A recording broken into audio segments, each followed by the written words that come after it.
Hello दोस्तों, मैं Virendra Kumar advocate आपका अपने यूट्यूब चैनल पे फिर से हार्दिक स्वागत करता हूं। जैसे कि दोस्तों आपको पता है, हम आईपीसी डिस्कस कर रहे हैं और अब तक हम डेफिनेशन पोर्शन ही डिस्कस कर रहे हैं। तो दोस्तों, आप अगर इंटरेस्टेड हैं लॉ में और लॉ स्टूडेंट है तो आप मेरे चैनल को ज़्यादा से ज़्यादा सब्सक्राइब कीजिए और मेरे साथ आईपीसी को समझिए मेरी भाषा में कि कैसे मैं, अगर आपको अच्छा लग रहा है तो वैसा बताइए, अगर नहीं अच्छा लग रहा तो कमेंट में बताइए मुझे। अगर कुछ आपको और जानना है तो उसके बारे में भी कमेंट सेक्शन में आप मुझे लिखते रहिए, तो मैं आपको बताता रहूँगा। तो दोस्तों, आज का हमारा पहला वर्ड है हार्बर।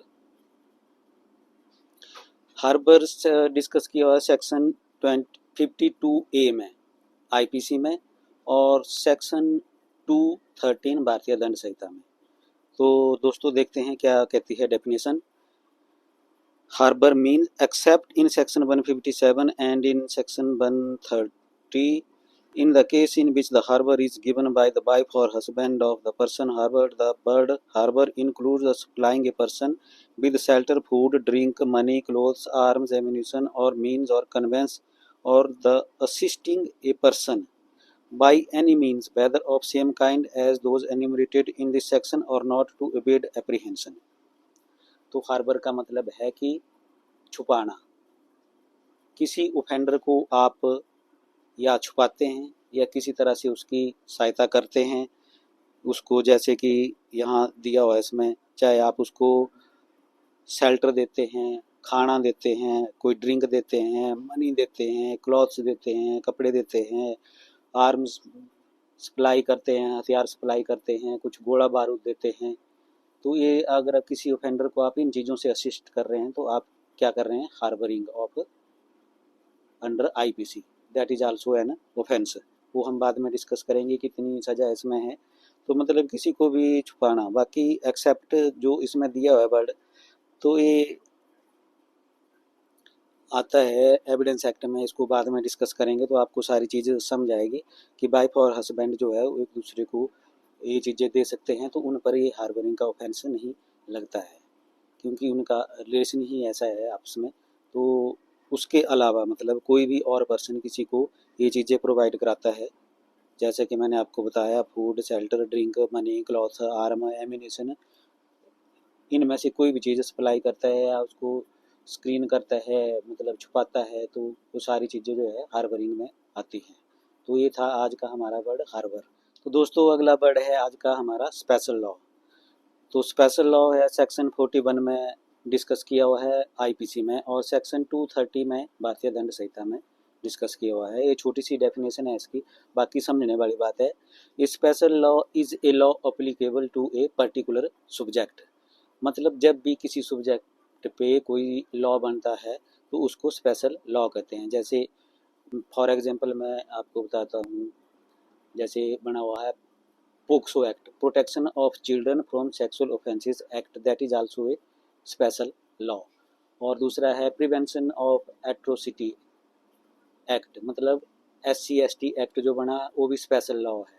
तो कई बार इनमें जो स्पेशल कोर्ट भी कंस्टिट्यूट होती है कि स्पेशल ऑफेंस हैं, स्पेशल लॉ बना हुआ है, तो इनमें स्पीडी डिस्पोजल भी होती है। तो उस तरह से केस के डिस्पोजल देने के लिए स्पेशल कोर्ट भी खुले हैं। जैसे इसमें स्पेशल लॉ जो पोक्सो का है, तो पोक्सो कोर्ट आजकल खुली हुई है, तो उनमें इनका ट्रायल चलता है, जल्दी जल्दी केस होते हैं, डिसाइड होते हैं।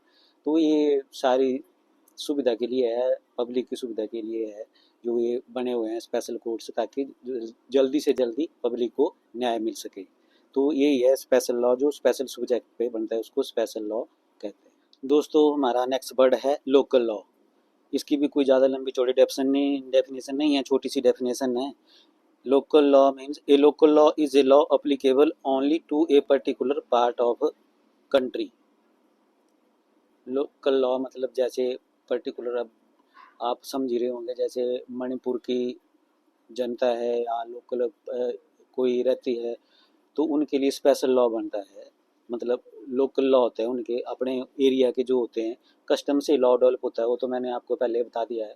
तो जो उनकी कस्टम होती है वही लॉ का रूप ले लेती है, तो उसी को फिर लोकल लॉ का नाम दे दिया जाता है। इसी तरह से अलग अलग मतलब देश के हिस्सों में जहाँ भी अलग कस्टम हैं, जैसे पहाड़ी एरिया होते हैं उनमें वहाँ के अपनी कस्टम्स होती है, तो वही लॉ का रूप ले लिया होता है उसने, तो उसको लोकल लॉ कहते हैं। दोस्तों तो हमारा अगला वर्ड है injury.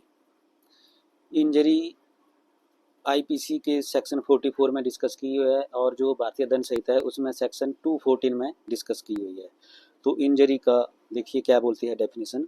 The word injury denotes any harm whatever illegally caused to any person in body mind reputation और प्रॉपर्टी। कोई भी हार्म नुकसान जो इलीगली गैर कानूनी तरीके से पहुंचाया जाता है, चाहे वो माइंड में है, रेपुटेशन में है या बॉडी में है दूसरे पर्सन की, जो पहुंचाया गया होता है वो इंजरी है। तो रेपुटेशन को भी इंजरी हो सकती है, वो भी पुनिशेबल है। सेक्शन आप पढ़ेंगे इसमें आईपीसी का 500 सेक्शन है, उसमें डिफेमेशन है, तो वो रेपुटेशन की इंजरी है, तो वो भी that is also punishable offence under this code. तो किसी भी तरह की किसी को इंजरी पहुंचाना इलीगल तरीके से, उसको इंजरी मतलब उसको इंजरी कहते हैं। मतलब कोई भी हार्म पहुंचाना इलीगल तरीके से तो उसको इंजरी कहते हैं। दोस्तों हमारा नेक्स्ट वर्ड है animal. The word animal denotes any living creature other than a human being. Meaning देर भाई क्या मतलब हुआ इसका कि ह्यूमन बीइंग को छोड़कर जितने भी लिविंग क्रिएचर हैं, पशु पक्षी सारे जो हैं वो एनिमल की डेफिनेशन में ही आते हैं इस कोड में।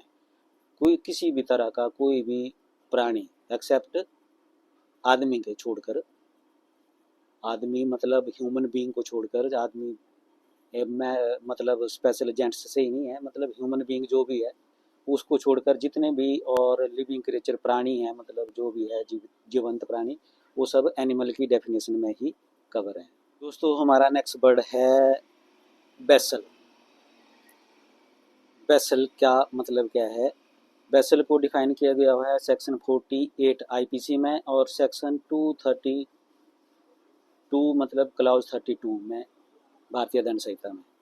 क्योंकि भारतीय दंड संहिता में एक ही सेक्शन में सब वर्डों की डेफिनेशन दी हुई है और जो आईपीसी उसमें अलग अलग सेक्शन में, प्रत्येक सेक्शन में अलग वर्ड डिफाइन किया हुआ है, तो इसलिए थोड़ा सा डिफरेंस है जो मैं आपको साथ साथ बता रहा हूँ। तो वेसल क्या मतलब क्या है, मीनिंग क्या है, वो आइए देखते हैं। The word vessel denotes anything made for the conveyance of by water of human beings और ऑफ प्रॉपर्टी। तो वेसल का क्या मतलब हुआ, वेसल हुआ पानी में चलने वाला व्हीकल, उसको आप वेसल बोल सकते हैं। जैसे गाड़ी होती है वो रोड पर चलती है, उसका क्या काम है, वो ह्यूमन बींग को इधर ले जाती है, इधर से उधर ले जाती है, सामान होता है उसको इधर से उधर ले जाते हैं। उसी तरह वेसल जो है मतलब पानी में चलता है, समुद्री जहाज हो गया, बोट हो गई, ये सारे इन सबको वेसल ही कहा गया है इस कोड में, इंडियन पैनल कोड में। तो वेसल का मतलब हुआ कि पानी के जरिए ह्यूमन बींग को या उस सामान को कुछ भी ले जाने के लिए, इधर से उधर ले जाने के लिए जो यूज़ होता है उसको वेसल कहते हैं। चाहे वो बोट है, चाहे जहाज है, चाहे जो मर्जी है, पानी का जहाज जो भी है, तो उसको वेसल ही कहा गया है। दोस्तों तो हमारा नेक्स्ट और लास्ट वर्ड इस ब्लॉग का है voluntarily. Voluntarily means a person is said to cause an effect voluntarily when he cause it by means whereby he intended to cause it, or by means which at the time of employing those means he knew or had reason to believe to be likely to cause it। तो voluntarily का मतलब कि जानबूझकर आदमी जो भी काम करता है बिना किसी प्रेशर के, अपनी मर्जी से जो भी काम करता है उसको वॉलंटरली कहा जाता है। चाहे कोई भी काम है अपनी मर्जी से जो करता है, बिना किसी प्रेशर के, दबाव के, कोशिन के, फ्रॉड के, अनड्यू इन्फ्लुएंस के, अपनी इच्छा से जो भी काम करता है उसको वॉलंटरली कहा गया है। तो दोस्तों हमारे आज के ब्लॉग में इतने ही वर्ड हैं। अगले ब्लॉग में जो कुछ इसमें बचा होगा वो अगले ब्लॉग में डिस्कस कर लेंगे, उसके बाद फिर हम सेक्शन के टॉपिक पर डिस्कस करेंगे, रोज़ एक नया सेक्शन डिस्कस करेंगे। तो आज के ब्लॉग में इतना ही काफ़ी है। तो दोस्तों अगर आपको और भी कुछ ज़्यादा वर्ड के मीनिंग जानने हैं, कुछ और जानना है, या मेरे कुछ कमी है मेरे इस बताने में, आपको कुछ समझ नहीं आ रहा है, तो आप मुझे कमेंट सेक्शन में बता सकते हैं। और ज़्यादा से ज़्यादा आप लाइक और सब्सक्राइब करिए ताकि क्योंकि आपको आसान भाषा में समझा रहा हूँ तो आपको बिल्कुल समझ आ जाएगा, जब मेरी ये उम्मीद है और ये उम्मीद करता हूँ। तो दोस्तों ठीक है, बाय फिर, टिल देन अगले ब्लॉग तक। तब तक आप मेरे चैनल को देखिए और सब्सक्राइब कीजिए और लाइक कीजिए। बाय।